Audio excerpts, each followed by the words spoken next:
Right, guys, if you've seen the part one of the video, the story of Taiwo Awoniyi continues on the chit chat. I've been quiet all through because it's an interesting story and it's a story that mirrors the story of just about almost every young footballer that I know. And I met quite a lot, and I keep saying that the way we tell the stories of our footballers are not the way they are. Most times, we just write stories out of assumption. So I felt like on my show, I should give them the chance to tell the story. Might be long, but I believe that when you follow this story, it will inspire you. It will get you to know that these guys didn't just get here by accident. It's not just overnight success as everybody think. Well, I have to go back to, for this part two, to continue with this part two, I have to go back to Taiwo Awoniyi again. We've seen how he started, the school, his dad, the academy. Now the story of going to London, getting to the under 17 national team camp, how we get to sign for Liverpool and all of the travails that he's faced before he metamorphosed from that Taiwo that people don't like his English, people say it's Yoruba, he's a village Yoruba, whatever. So now the fine dude that looks like Patrick Kluivert. Well, it's not my story. So I'll let him tell the story. I'm enjoying it. I mean, tears came out of my eyes at some point, but we've got to see the end of this story. So Taiwo, you have to continue this story from where we stopped. Yeah, so to cut the long story short, they told me like I want to we have to go to London and everything, and this is where one thing and this is actually something that brings the Liverpool of the thing comes to existence, because my family, I came from a Christian background. Everything about my dad and my family, my mom, my even our firstborn he is a pastor, and my dad is an elder in the church, and doing all these stories and everything. We go to church every day, even without food. So I could remember like my dad told me, they said he said, okay, Taiwo, this is London that you are going. And as at that time, we watch Arsenal, we watch Liverpool, we watch even Crystal Palace, boating and everything. Then my dad told me, he said, okay, I'm a Christian, as you know. If you get to this place, just tell God one thing that you want in your life regarding this year football of a thing. So I could remember like getting to actual HO airport then. It was actually my first time of entering into a plane. It has never happened to me. The first thing that I did getting down was like after picking a bag and everything, all this adage and everything, I find a place that was like a sand or something. And before I could even locate a sand at the airport, I was like, is he everywhere that is tied in this country or what? What is happening? So I remember the prayer that my dad said I should make. I just picked the sand, and what I said to God then is, to be honest, I didn't mention Liverpool, to be honest. But I just said, okay, God, I know that there are a lot of clubs in this country, and I heard of the English Premier League. My goal is to become a professional football player. I will be really grateful if you can make it happen. And this is why, even I'm not saying I'm the best or I'm the perfect human being when it comes to Christianity, when it comes to saints. I might even be the worst. But this is why everything I do in my own little way, I try to give all the glory and acknowledgement to God, because He made everything possible for me. The statement that I make, the prayer that I make was like, God, if truly you are God and you are alive, one day I wish to have a club in this country also. So that was the prayer I make after the tournament. I went back home, the money got finished, and I started again working and everything in the bakery, helping my family and everything. I even work like all these blocks that they make in Kwara State. I fetch water for a woman in my street. This drum, I have to fill one drum, like I take 20 naira for just a drum, and I need 100 naira to go to training. So I have to fetch 5 drums, and this is a guy that already went to London. So everyone started talking in the street again, like, back to square one. Imagine that kind of scenario. But my faith keep me going. My belief keep me going. My motivation is like, one day, if I can come this far, one day, we never know what will happen. So my coach sets in, my family, my brothers, they come in. Sometimes they give me money for training. Sometimes if there is no money, I pick my bag. Then at this time, there is no day that I don't go to training anymore, unless I'm sick. Even when I'm sick, the only thing is, if I don't have money for training, I have to call my coach that I'm sick. I cannot trek today. Then I will stay at home. Sometimes he will drive his bicycle, his motorcycle or car. He will drive it to our house to pick me. So that was how everything was going at that time. Then one day, I called my dad. Like I said, yeah, I've come back from London. Nothing is really happening anymore. It's not that I'm going to stop football, but I think it's time I go into the university. This is what I told my dad, like, if I'm going to university, I can still be playing my football. And who knows, if one day everything changed, I got a chance again and everything. Then he went to his friend again, the guy that used to borrow money. I don't want to mention his name because he's someone popular in Kwara State. He's really popular in London. He's really a good friend of my dad because they work in the same office also. So he went to him, and as at that time, my dad is retired. So he went to him, he said, okay. I told my dad, I said, I want to go into university and I need to write JAM. Then he said, for my dad, then it was his motivation, like, yes, Finally, my dream come true. Yeah, this is my dream for you, not knowing that God has another plan. So that day he lent the money. Then one of my friend in the street is an elderly one. Then he told me, like, he said, we stay at Bagba. This is where we live. And the man that will register the JAM for me live like his house is at Air Force, and this is like 15 minutes walk to my house. It's not that far. So I collect the money from my dad. I went to the man's house. I went there in the afternoon. They told me that he's not back from work yet, that I have to come back in the evening. I went there again in the evening around 7:30. They told me again that he's not back, that he went out to see his friend, that I have to come back tomorrow or I can wait for him. And as at that time, it's really dark. It's really getting late. And when it's 9 o'clock, 8 o'clock, you have to be indoor in my dad's house. You can sit outside, but you don't want to hear that Taiwo is not back from home. Even sometimes I trek for my training in the night. I arrive home at night because I have to trek 1 hour. Imagine, because then I'm so shy to ask my coach for money and I don't have money for transport. But it get to a state like, then my coach noticed. That was where I always give kudos to him. He noticed that I have to I trek to training and I trek back home. Then every night when I'm going back, he give me money for transport to go back home. So I got to the place and they said the man is not at home. Then I started walking back to my dad's home. Then on my way home, my phone just rang. Then I was using I forgot the name of the phone. It's even my dad that gave it to me. It just rang. Then I picked. Then they said, okay, this was Coach Lawan. I think he is a coach in Kwara State. Then he called me and said, hello, am I speaking with Taiwo? I said, yes, this is Taiwo. He said, are you the guy that went to Coca-Cola from Ilorin that you drew the screen? I said, yes. He said, yeah, I work in an academy. And the name of the academy is Imperial Soccer Academy. He said it was owned by the ex-football player, Sheyi Olofinjana.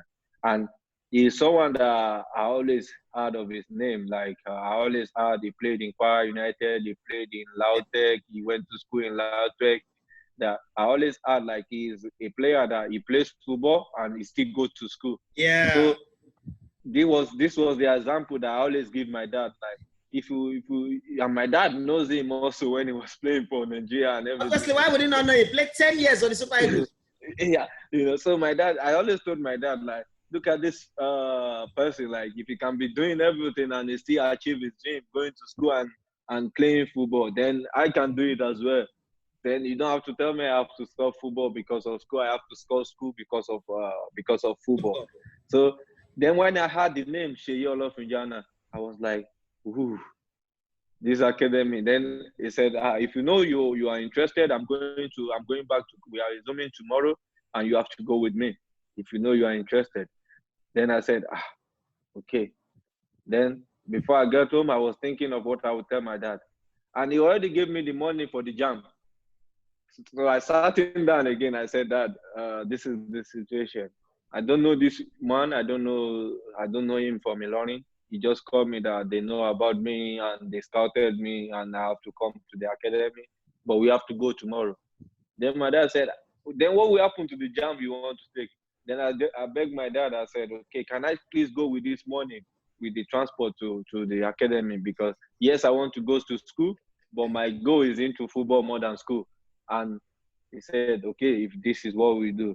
And as at this time, my dad has started realizing that you let people do what they want to do. So far, it is their goal. So far, it is their belief. So far, it's not something bad. It's not something, it's belief and everything. Then the next day, he said, okay, no problem. And he prayed.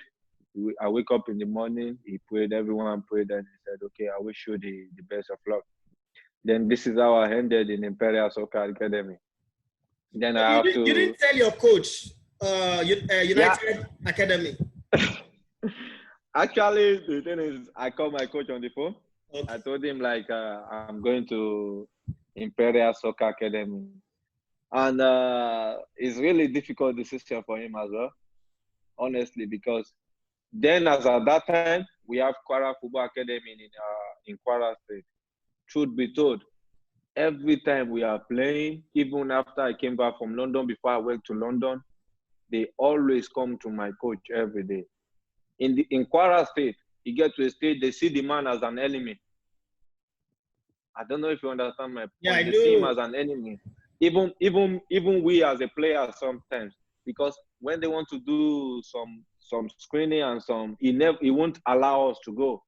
But as I develop as a player and I comes of age in my own little way, I start to realize he is doing the right thing. Because as at that time, a lot of time, Kara Football Academy, they keep on knocking at my coach, and like whenever we play them, they will beat every team 11-0, 10-0, 5. Then this is where I know Dennis Bonaventure that is playing in Corbridge, because at that time he was also there. So every time we finish playing, they scouted player and they asked my coach, they said, okay, we want to take Taiwo. My coach always told them, he will tell them, okay, maybe if I've seen that, okay, all the players in the academy have really signed a professional contract and they have traveled out, then I can let my boy go also to join your academy. But so far that has not happened. It's better I keep on training under me. So that was how. Then I called him. I said, okay, I'm going to Imperial Soccer Academy. Then he said, I told him he's owned by Sheyi Olofinjana. And then he said, Taiwo, we always have this kind of discussion and everything. Then I said, just let me go and let's see what will happen after that as well. Then that was why I ended up in Imperial Academy. But truth be told, the truth is I only call him when I get to Imperial. Because I only call him when I get to, because he's someone really close to me, but I never know what is happening there. So I have to do 1 week training in Imperial Soccer Academy. Then after the 1 week training, they said, okay, you are picked. And the difference then is Kwara Football Academy, you have to pay form. And then form in Kwara Football Academy was 10,000 naira. And this is an academy. They told me I'm not going to pay anything. They told me I'm not going, they will be feeding me. I will have football shoes. No more trekking. And no more trekking. And I'll be training. No more Nike and Puma boots combined. Yeah, and I'll be training. Then they told me, okay, the next day, but before we can allow you to stay, you have to call your dad. Your dad have to come to Lagos. He needs to meet us. He needs to know where we are staying and everything. Not that they want to kidnap his children or something. So my dad came to Lagos, I think, to meet with Mr. Sheyi and Mr. Bankole, who is the CEO of the academy. Then my dad told me I slept in the church because I don't have money to lodge in the hotel. Then he said he located one church, he just slept there. And you know, CAC, Christ Apostolic Church, you know, he just located the church, he slept there, then he came to the meeting the next day. And that was how the training started in Imperial Soccer Academy. But honestly, like when I get to Imperial Soccer Academy, I realized football is into another phase as well. Because we do some ball work, some gym exercise. Then I was so slim, really, really slim. Mr. George, Mr. Sheyi came back to one day, then he told me, Taiwo, how can you be a striker like this? When they give you one hand, you're already in the bush. So how do you want to meet up? Then when everyone is sleeping in the academy, I have to wake up at night. I have to go in the gym. I'll be working just to keep fit and to be a little bit having some meat in my body. So because we have everything, we have the facility, we have in their own little way, you know, no one is paying them, no one is assisting them. They are picking the money from their own pocket. So they put the equipment, they feed us, they bring the kit and everything. We just have to train in the morning and in the afternoon.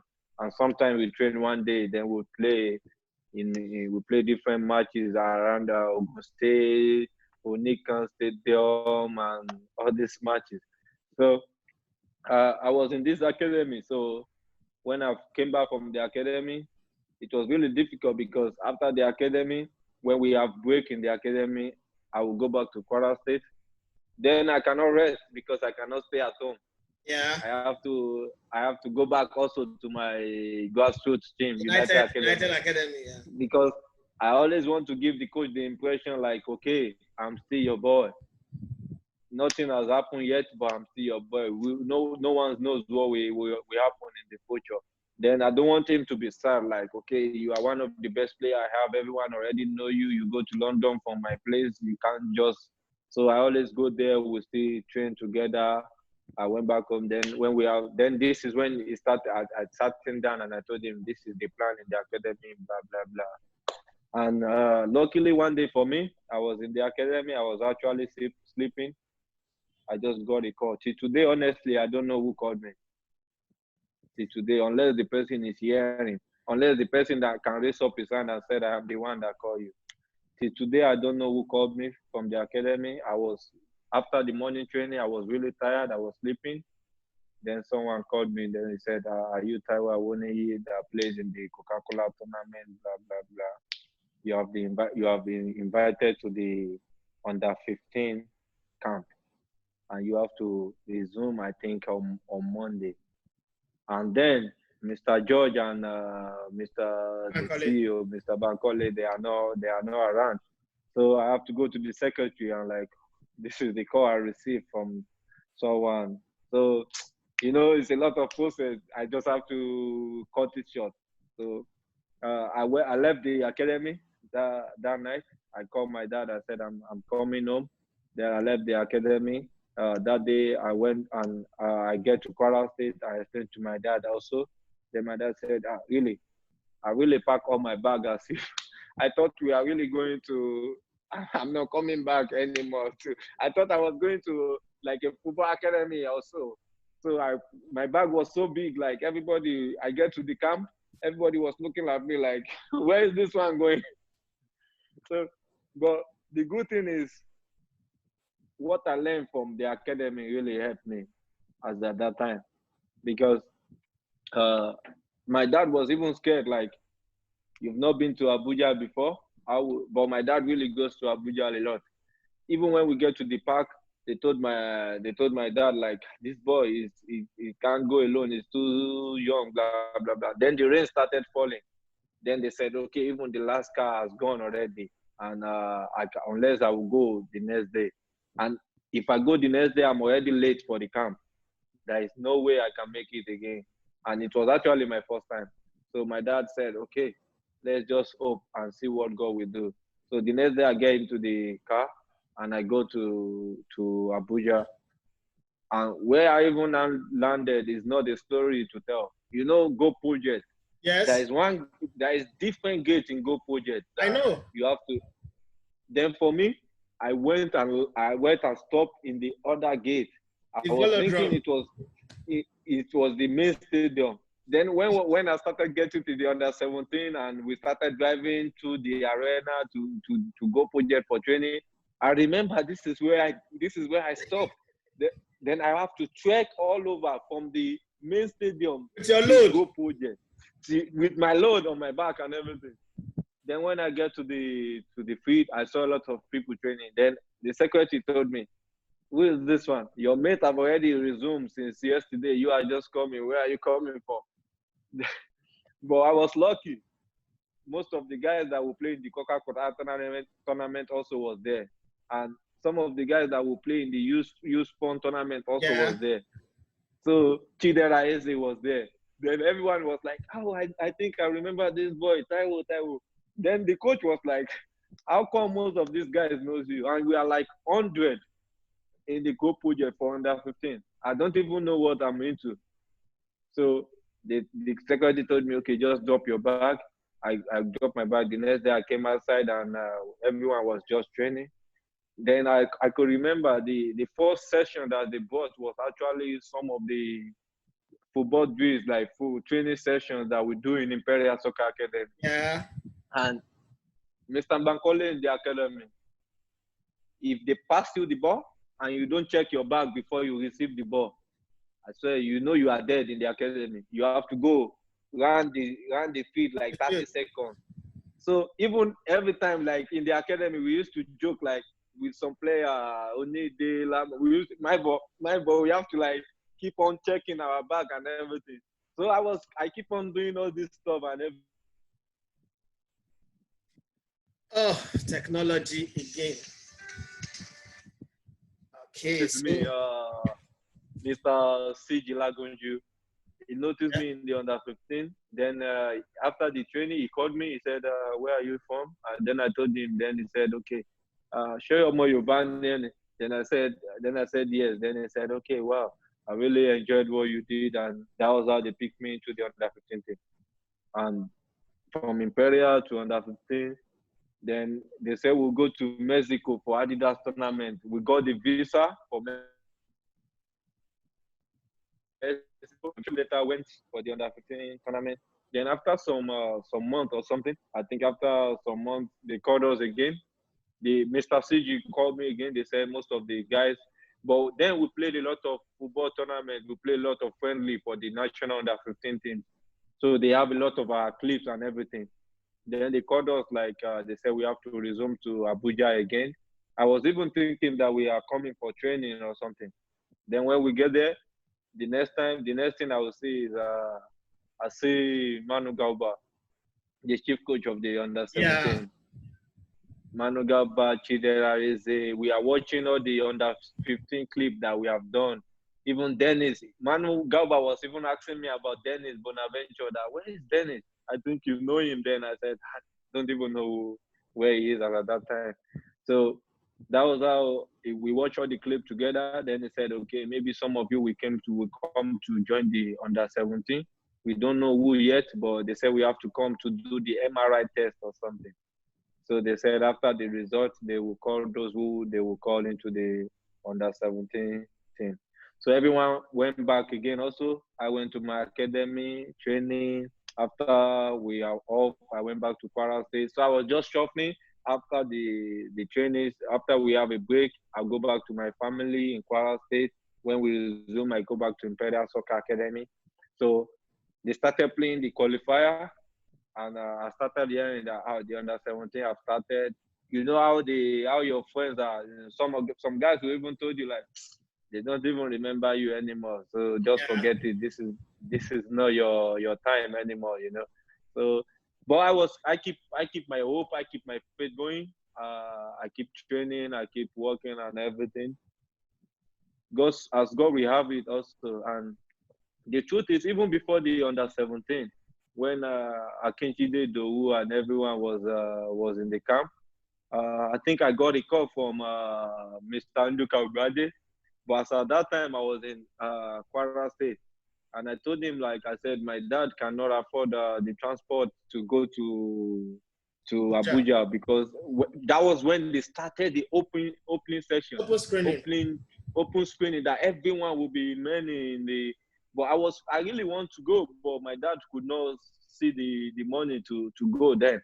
So that was how it is for me. So we went back. Then I was in the academy again. Then Manu Galba himself just called me. I could remember. He was the one that called me. Then he said, Taiwo, tomorrow I want to see you in Calabar. Why is it that all these coaches, they will always call somebody and tell you tomorrow? That's why they invited me to under 17 1993. They call me in the night. They send the message. Even it's not a phone call. They send the message. Tony Obaseki in the night told me that they should come to camp tomorrow. How? I get money for bank. Well, for me, because for me, I later realized, for me, as I keep on going to different places and everything, I think it will show also how ready you are and your commitment. For me, this is how I see it, because when they call you like 1 month ago or 1 month before, you will be like, I'm preparing ahead for something. But the truth about life and what I realize is, I think everyone needs to be prepared for whatsoever that will come his way. Sure. So this is, then I was young. I was really like 16 as at that time. So I think you just have to be prepared. You just have to be prepared for. But as at that time, the players that know me in the academy, I keep on training. Even sometimes we joke about it with the secretary. The secretary also will keep on motivating me. Don't worry, you never can know. They can call you. But I could remember every call I got, that was how I got it. Then Manu Gaba just called me. Hello, Taiwo Awoniyi. I want to see you. I want you to resume to camp in Calabar tomorrow.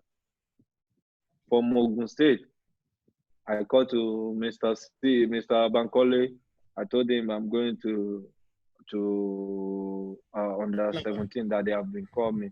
And they said, Taiwo, are you serious? I said, yes. I said, even me, I've thought it will never happen, but I just hope that one day it will. Then they told me that they said the secretary will give me football shoes. They said they gave me Puma football shoes. They gave me transport to go. Then I go from academy. I go to Kwara State. I go to my dad and my mom. Then I told them, like, you remember what I used to tell you, that they said they will call some of us into the under 17, blah, blah, blah. Then my dad said, are you really serious? Everyone thought it was like a joke. And it was actually the last qualifier that they want to play against Mali. That was the last out of the 6 qualifier this is the last one to qualify for the Nations Cup of the under 17. And to my surprise, Kwara State is really, really far to Calabar. I get into the bus in the night, in the morning, and as I was going, my dad always called me on the phone, because he already traveled a lot with Disney. He knows all the road, you know. When after 2-3 hours, he will call me. He said, I know you are in this place now. After, like, he called me, I said, I think you are in the Onitsha Bridge. He always explain everything to me on the phone. Just don't be scared. So I have to change my car, the bus I entered from Onitsha. He told me, when you get to Onitsha, you have to come down, you have to locate another bus that is going to Calabar. So my dad was really the one telling me. Was your GPS? Yeah. Your Google map. So, the funniest thing was, like, I get to Calabar, I get to the hotel really, really in the midnight, I think 1 o'clock or 12 o'clock. And to my surprise, chief coach has not slept. He was waiting. That was what really gave me, like, he has not slept that day. I could remember he was there with the curator, Mohammed. They are standing, like, waiting for me, like, okay. And in the camp also, there are a lot of players. I don't even know.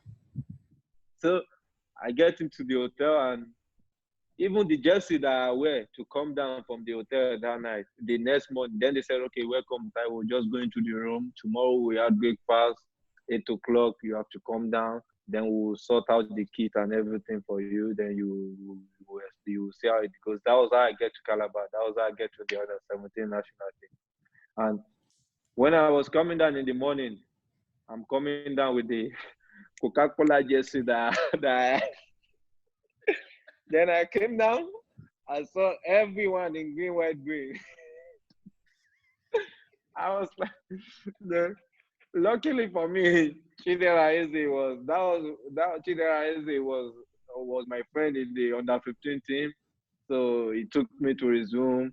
He brought me to their table, like with Kelechi Iheanacho. They welcomed me as, but then I only know Chidera Eze and I know Akijide Dowu. I know the keeper then, Yinka. He was from my state. He was the number one for KFA as at that time. So but because Chidera drew me, Chidera just brought me. I sat down with them and with Kelechi, Nwakali, Chidera. We just sat down together and the coach introduced me. And the next thing then I saw Mr. Andrew Kafgadi. Then Andrew Kafgadi said to chief coach, "This is the boy I told you that I called. He didn't pick my call."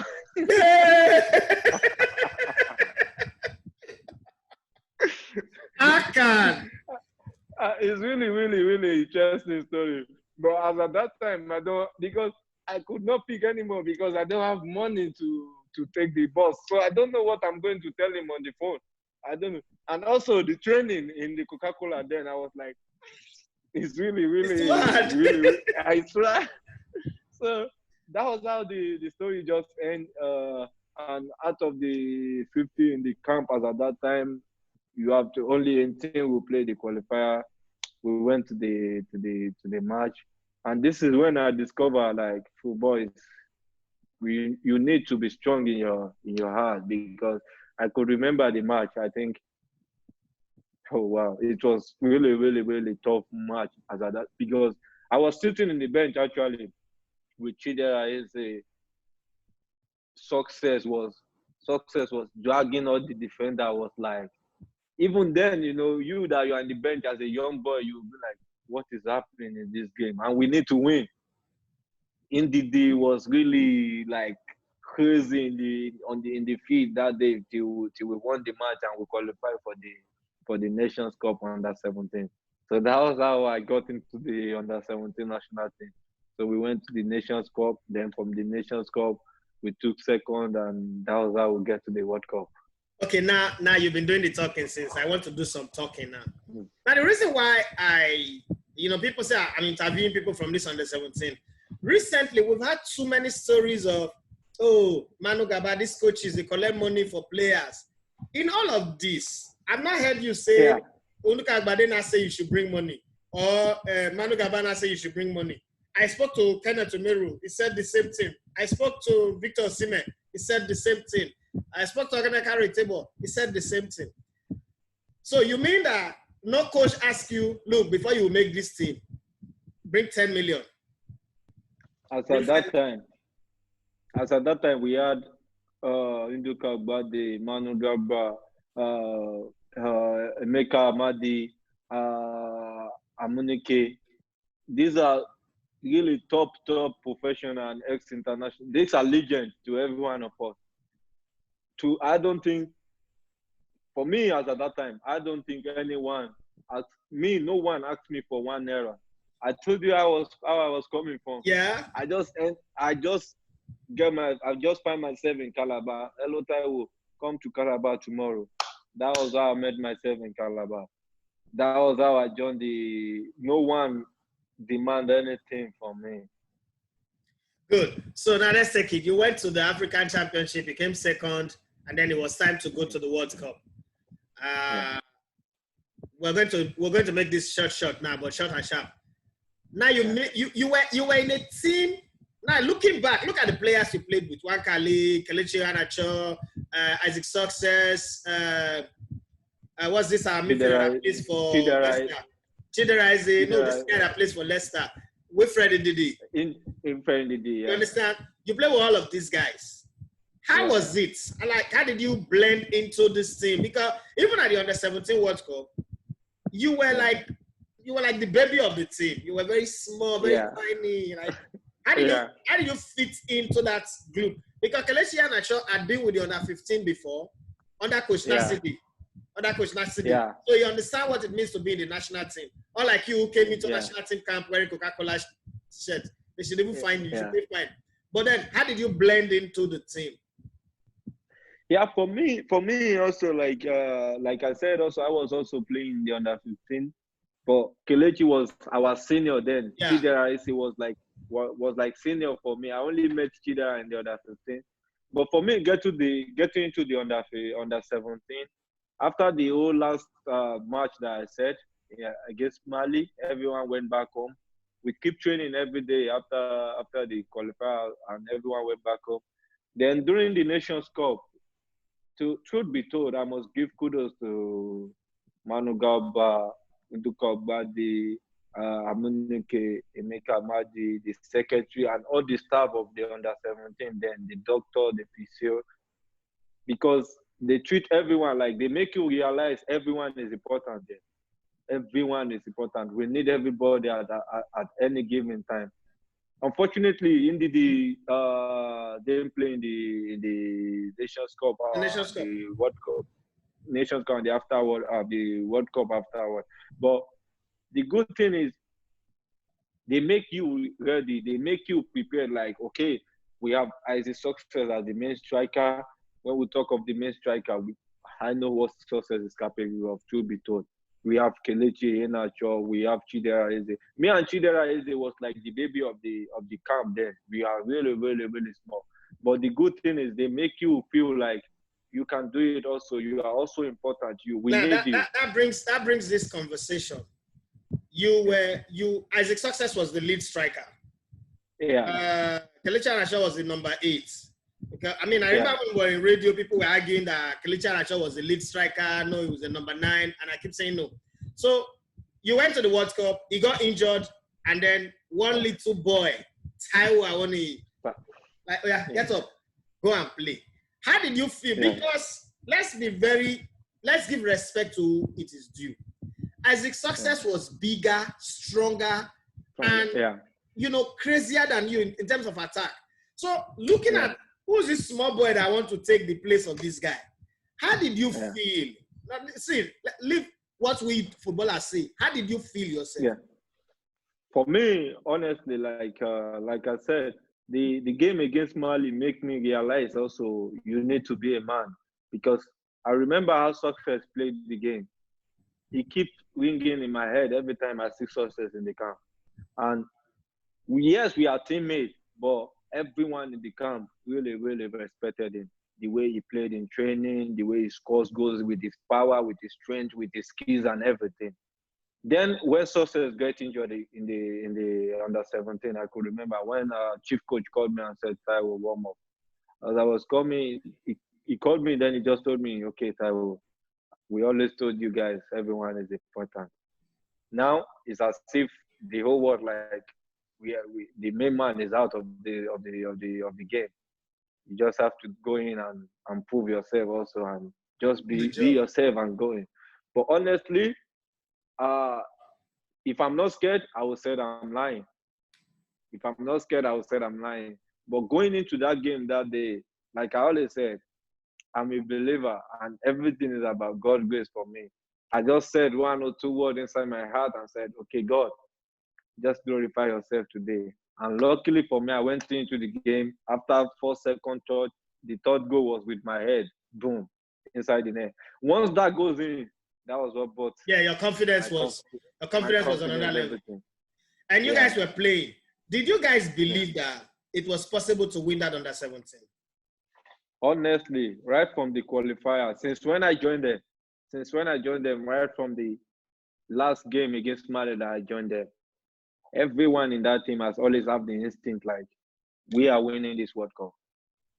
Wow. That was the mentality right from that. Because throughout that time, I think till we get to the Nations Cup, I think the only game that we lost was against one friendly game that we played in Yemen or something.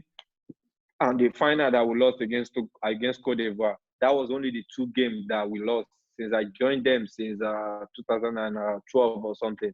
Throughout the qualifier to 2013. Okay, now I want to leave the under 17, but I need you to describe 2 players for me. Talk to us about the Kelechi Iheanacho that you know that we don't know, and the one Kale that you know that we don't know. Huh? Well, actually, things are quite different now. Things are quite different now. But I think if I'm talking, if I will have to talk about Kelechi Iheanacho, honestly, for me, I will keep on saying it, and I will keep on saying it. This is one of the greatest talent that Nigeria has ever had. I don't think Kelechi Iheanacho will be facing goal 10 times and he will miss one. Unless he is unlucky as a football player, which happens, Yeah. This is the Kelechi Iheanacho that I know. Even if people that knows him, this is someone like when he faced the net, you know, it's like this one is going inside. This boy is going inside. He scores goals, he make assists, he's just too good as a player.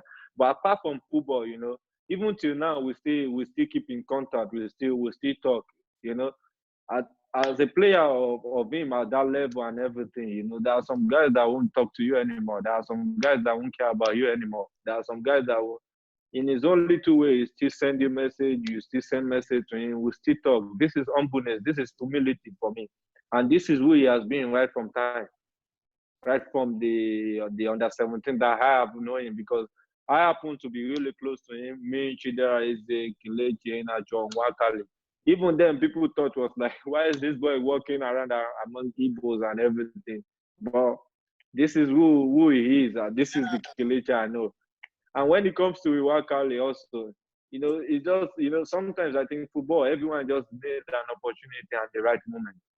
Once those two things comes together for you and your time as well, everything will go boom. That is how football works for me. I think in Wakali, I'm listening. Okay, before we jump to Liverpool and your professional club adventure now, what did you do for your dad and Coach Abdul Razak after you signed a professional contract? Because no more borrowing of money, no more trekking, no more wearing Puma and Nike combination boots. Now, this Taiwo Awoniyi is now a national star. Everybody's talking about him. One day on the 17 came back. Clubs have signed you. Let's talk about that a bit. Especially your dad. You know that your dad is the greatest man in this story. Yeah. Like, I want to meet your dad. I want to shake his hand and say, thank you, sir. I mean, it's not easy. You are welcome. You are welcome anytime. No, it's not easy. Come on. I know my mom would not have done it. She will tell you, see, why I say you shouldn't play this ball. They're always asking for money. Please, go and my mom also buy football shoes for me in his own little way sometimes though.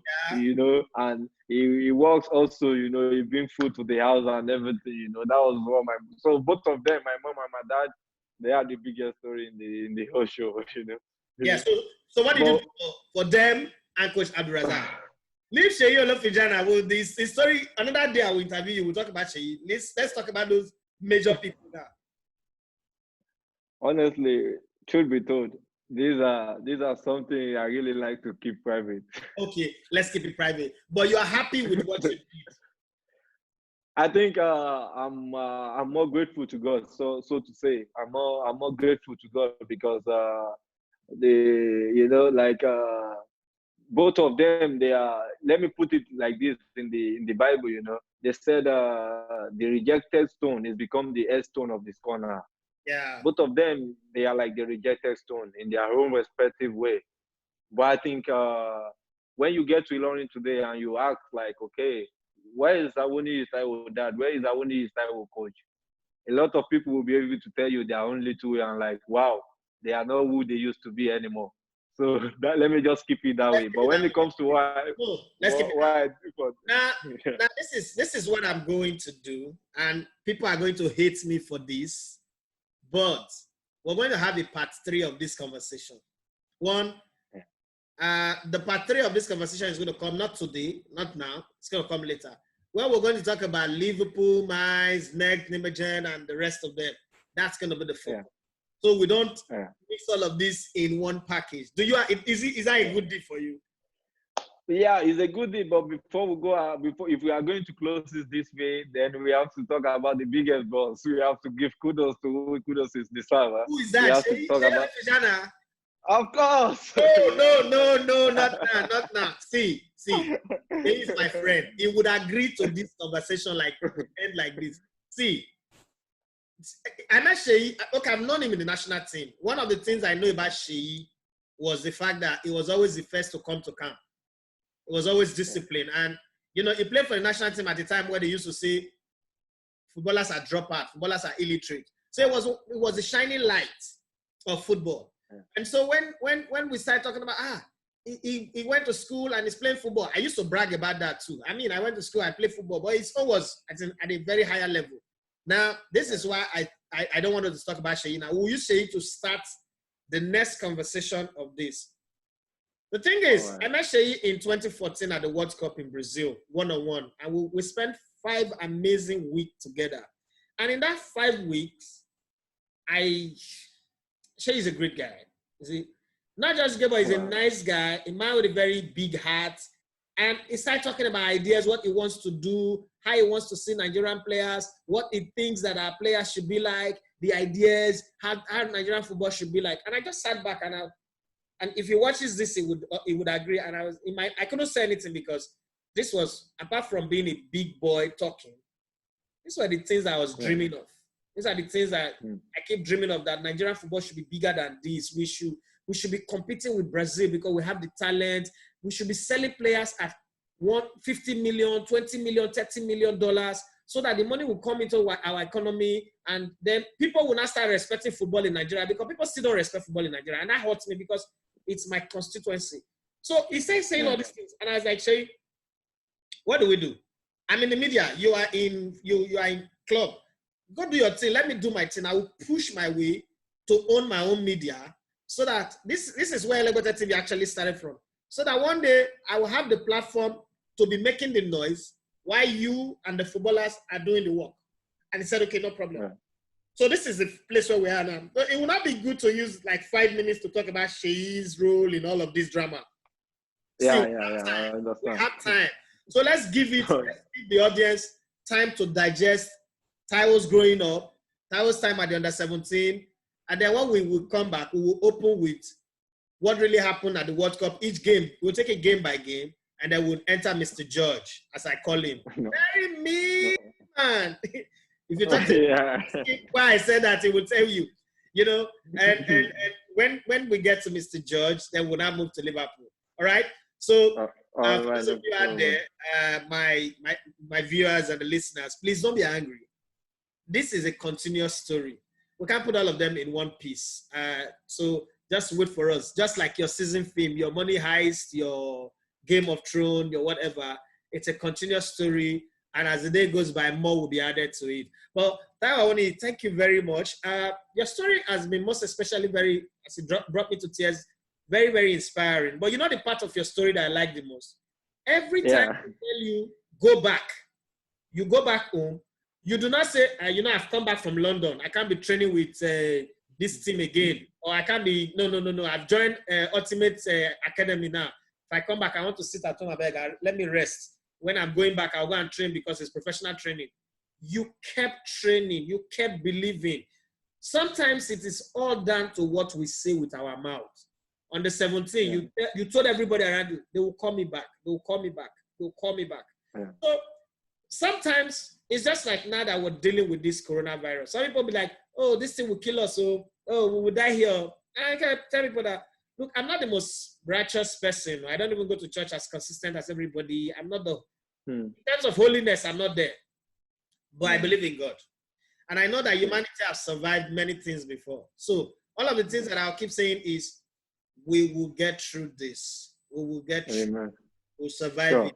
So Taiwo, thank you very much for your time.